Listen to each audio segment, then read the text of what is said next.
alladzina hum fi salatihim khashi'un. Syarat pertama, kalau ingin mendapatkan surga Firdaus tadi, kebahagiaannya diturunkan ke bumi, dibawa sampai mati, masuk ke alam kubur lebih bahagia lagi, maka amalan pertama untuk melatih menguatkan iman itu, coba berlatih untuk menunaikan sholat dengan khusyuk. Kalau Anda kerjakan benar sholat ini, maka apa yang Anda dapatkan? Teman-teman ingat betul, saya mau tanya sebentar. Keabadian yang abadi disebut dengan sa'id. Kalau kita ingin turunkan ke dunia percikannya kita dapatkan, usahanya disebut dengan apa? Masih ingat? Aflah itu kalau didapatkan, kata dasarnya apa tadi? Falahun. Lihat baik-baik. Kata Allah dalam Al-Quran tadi, kalau ingin mendapatkan falahun, amalan pertama sholat. Makanya ketika dipanggil sholat, kalimat falah dilekatkan pada panggilan sholat. 5 kali diingatkan. Begitu muadzin kemudian azan memanggil Anda, hayya 'alas shalah. Anda bertanya, ya Allah kenapa kami mesti sholat? Dijawab, hayya 'alal falah. Yuk, pagi yuk. Yang sejati datang sini. Belum dapat sujud, belum dapat ruku, saya berikan. Makanya ketika orang sholatnya benar, dia akan mendapatkan 5 keutamaan. Saat di dunia nih, belum ke akhirat, 5 keutamaan yang tidak diberikan pada orang yang tidak sholat. Atau orang sholat tapi sholatnya nggak khusyuk. Sebab syarat mendapatkannya khusyuk. Alladzina hum fi sholatihim khasyi'un. Bukan alladzina hum fi sholatihim saja, tapi ada kalimat khasyi'un. Artinya yang tidak khusyuk saja nggak akan dapat, apalagi yang nggak sholat. Apa yang 5 ini? Lihat baik-baik. 1. Orang yang sholatnya benar, pertama kali sebelum mendapatkan kebahagiaan hakiki dari Allah Subhanahu wa Ta'ala, akan dirubah dulu perilaku hidupnya menjadi perilaku yang lebih baik. Kalau orang itu sholatnya benar, maka sholat itu akan melatih dia untuk berubah, bertransformasi jadi orang baik. Itu ada di Quran surah ke-29 ayat ke-45. Innas sholata tanha 'anil fahsya'i wal munkar. Sumber keburukan cuma 2, kalau bukan fahsya itu munkar. Maaf, pornografi, porno aksi, LGBT, kata-kata jorok, kotor itu fahsya. Di orang sholat kata Allah, mustahil berkata-kata kotor. Orang sholat tidak akan pernah mencela. Orang sholat tidak punya kata-kata jorok. Jadi kalau ada sekarang orang yang sholat senang mencela orang lain, itu berarti ada masalah dalam sholatnya. Dan dia belum dijamin sebagai ahli surga terbaik. Dan hidupnya nggak bahagia. Nggak bahagia. Aneh nih. Sholat tapi senang celah orang, aneh. Yang paling bahaya adalah menikmati celahannya. Itu yang paling aneh. Anda ngaji, Anda ikut taklim, taklimnya sesuai Quran, taklimnya petunjuk sunnah. Anda sholat, Anda puasa, tapi Anda masih senang mencela orang lain dan menikmati celahan itu. Kalau nggak mencela, kayaknya nggak komplit kehidupan. Maka ada yang salah dengan ibadah Anda. Karena mustahil taat bertemu dengan maksiat, itu mustahil. Mungkar, keburukan yang diingkari oleh hati, sumbernya nafsu perut dengan akal. Bohong, mencuri, menipu, membunuh, merampok, membegal, mabuk dan sebagainya, itu namanya mungkar. Orang sholat gak mungkin mengerjakan mungkar. Jadi kalau sholat kita benar, cukuplah Anda sholat, maka Anda akan jadi orang baik. Makanya kata Nabi, Anda punya anak dari kecil ajarin sholat. Sholat kalau naik jadi balik, kerjakan terus. Kasih pelajaran membuat dia mengerti. Kalau masih susah, berikan pelajaran. Ini sering diterjemahkan dengan memukul.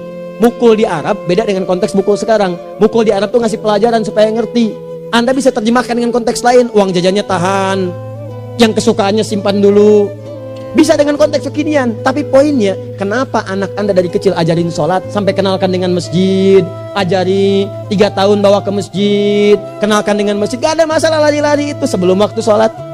Kenalkan dulu. Dulu orang-orang tuh begitu, sebelum waktunya dikenalkan, jalan, begitu lari, biarin dulu.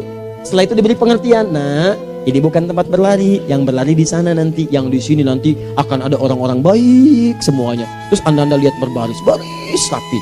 Kalau pengen baik, ikutan baris nanti. Terus nanti ada yang mimpin di depan, namanya imam. Imam itu siapa ya? Tetangga kita bukan yang Pak Imam, bukan.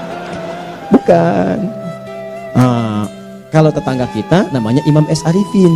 Kalau yang ini imam sholat namanya. Imam sholat itu nanti akan pimpin menyembah Allah. Allah siapa ya?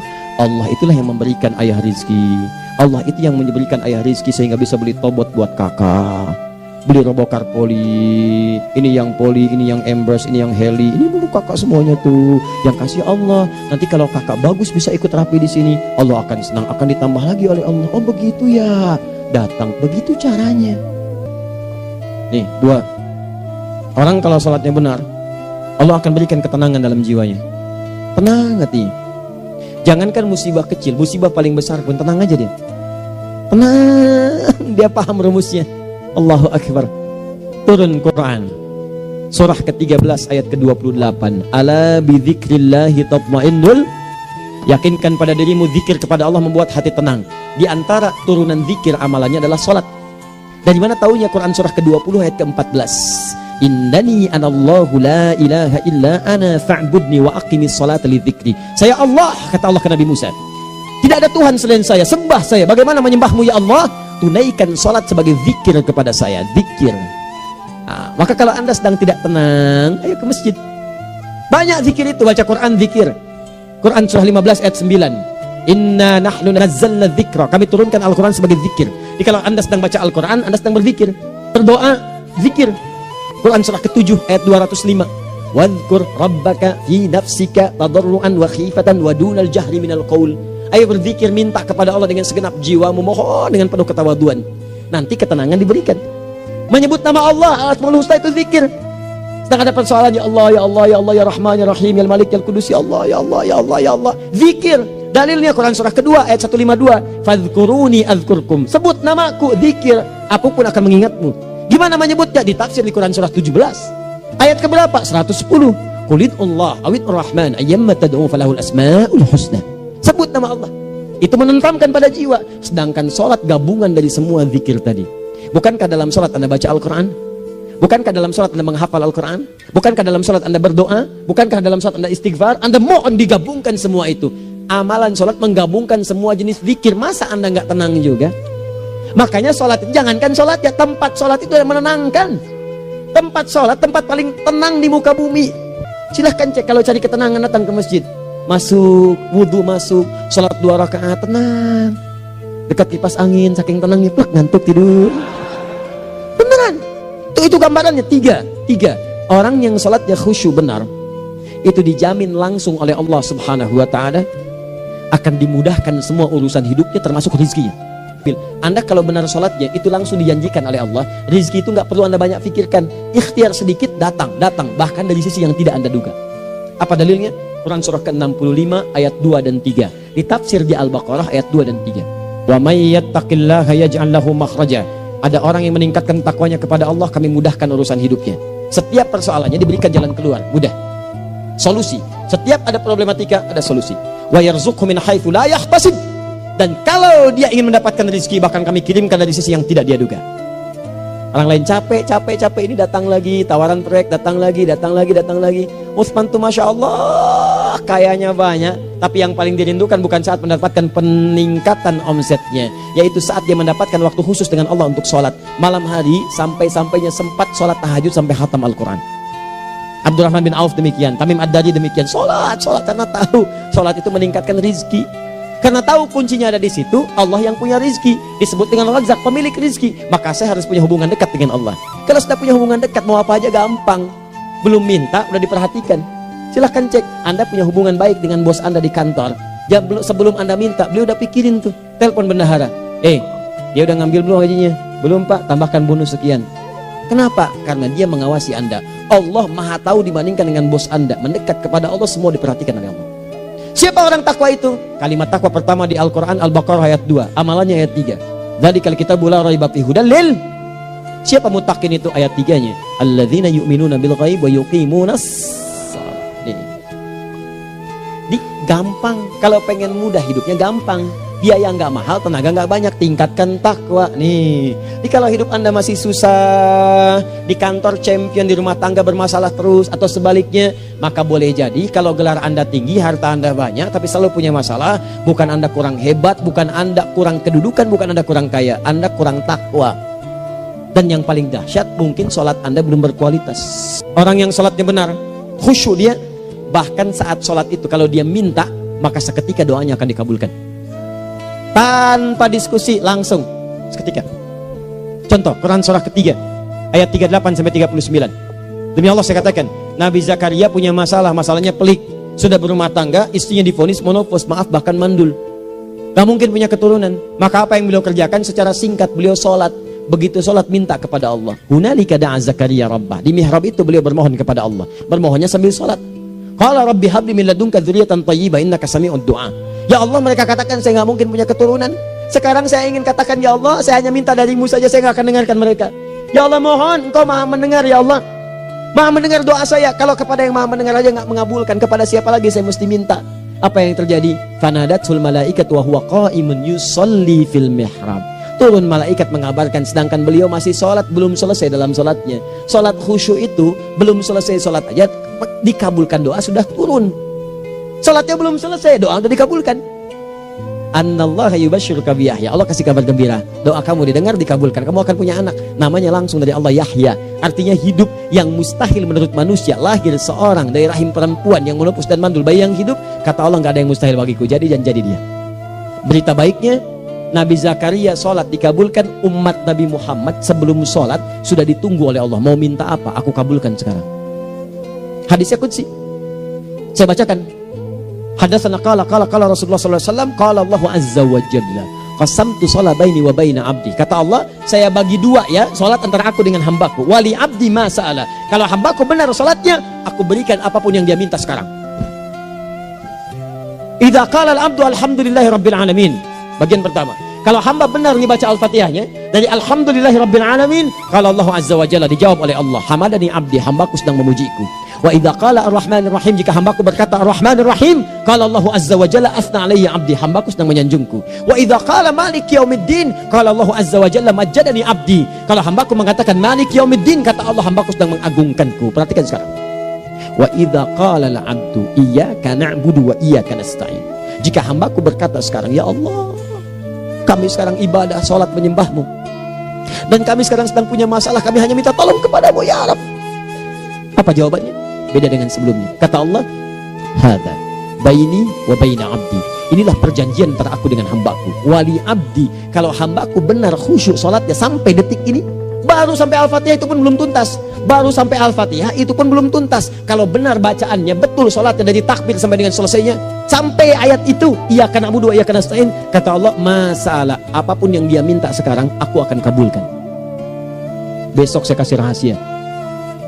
Yang di KBP ada awal pembuka di awal sebelum Al-Fatihah, yang kalau Anda benar bacanya, itu pengantar kepada pengambulan doa di Al-Fatihah. 5. Yang kelima ini yang paling diharapkan, dan ini penutup dalam kajian kita malam ini. Teman-teman sekalian, perhatikan baik-baik. Jika Anda benar mengerjakannya, maka Allah akan jamin langsung Anda akan mendapatkan kesuksesan dan kebahagiaan di semua aktivitas Anda. Kalau jadi suami, suami yang sukses, rumah tangga yang bahagia. Kalau jadi pegawai, pegawai yang sukses, dan di kantor bahagia. Masih ingat? Kesuksesan yang menghadirkan kebahagiaan, konteksnya dunia disebut dengan falah, dipegang disebut dengan aflah. Dikembalikan lagi ke atas, ke surah ke-23 ayat 1 dan 2. Qad aflahal mu'minun. Apa amalannya? Alladzina hum fi salatihim khashi'un.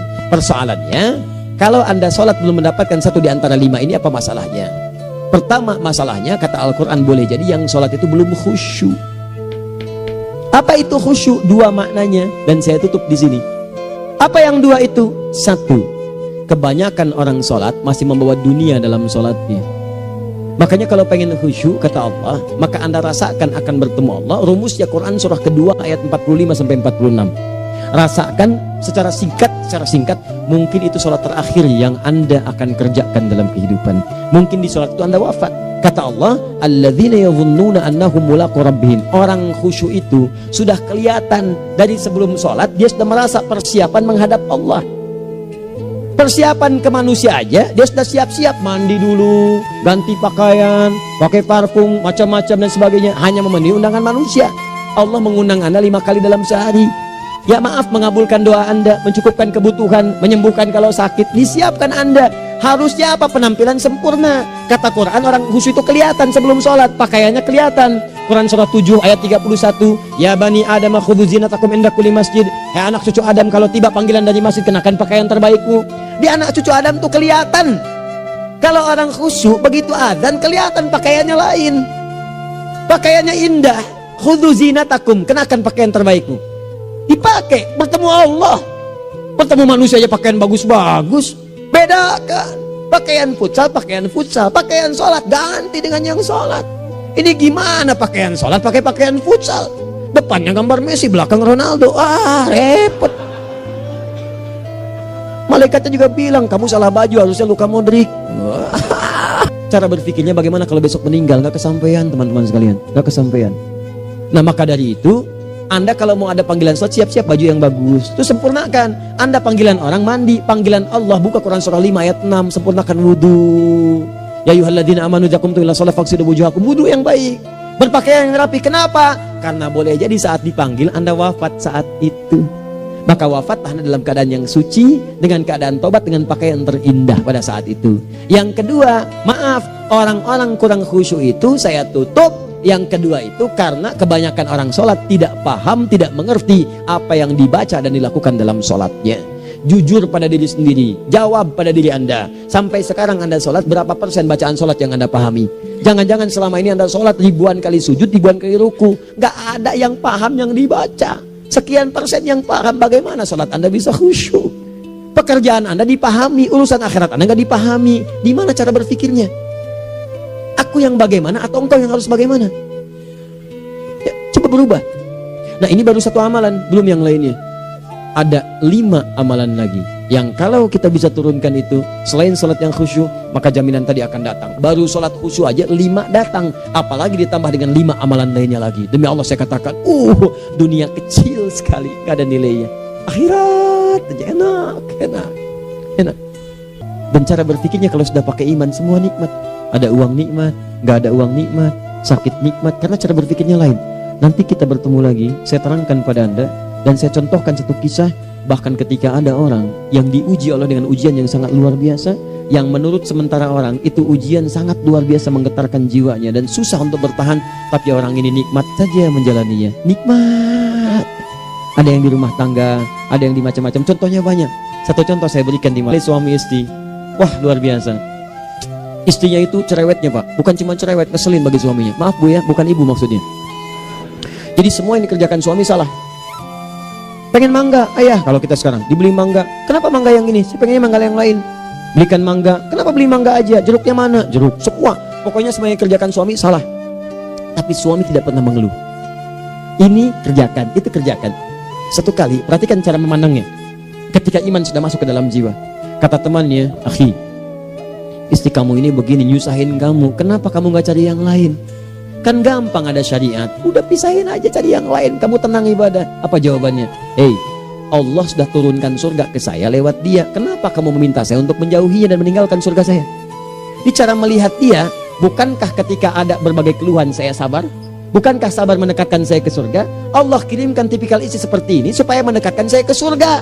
Dengan itu kan saya banyak pahala, saya sabar pahala banyak. Sudah Allah berikan pahala kepada saya, kamu malah nyuruh saya untuk berpisah dengan pahala itu.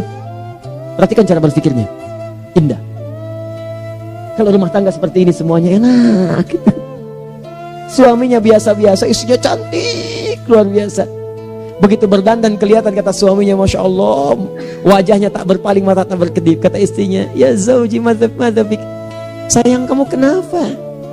Allah syakiran lillah bihadari, demi Allah aku bersyukur mendapatkan istri secantik kamu. Kata istrinya, nahnu fil jannah zauji, kita berdua di surga. Kata suaminya, kok bisa begitu jawabanmu? Iya, kamu bersyukur dengan keadaanku, aku bersabar dengan keadaanmu. Catat. Bukankah orang syukur dan sabar di surga? Tuh lihat, canda-canda orang-orang soleh itu begitu. Nikmat, ketawa walaupun nyelekit di hati. Cuman bawaannya enak gitu. Nah, nanti itu ada tuh, nanti saya turunin tuh. Yang di rumah tangga, yang ini, yang itu nanti. Kapan? Pertemuan berikutnya. Sekali lagi, perbaiki hidup. Jangan banyak mainnya. Dan sudah, jangan banyak membuang dengan yang sia-sia, apapun yang dihadapi. Jadi, kita akhiri. Subhanakallahumma bihamdika asyhadu an la ilaha illa anta astaghfiruka wa atubu ilaik. Wa akhiru da'wan alhamdulillahirabbil alamin. Wassalamualaikum warahmatullahi wabarakatuh.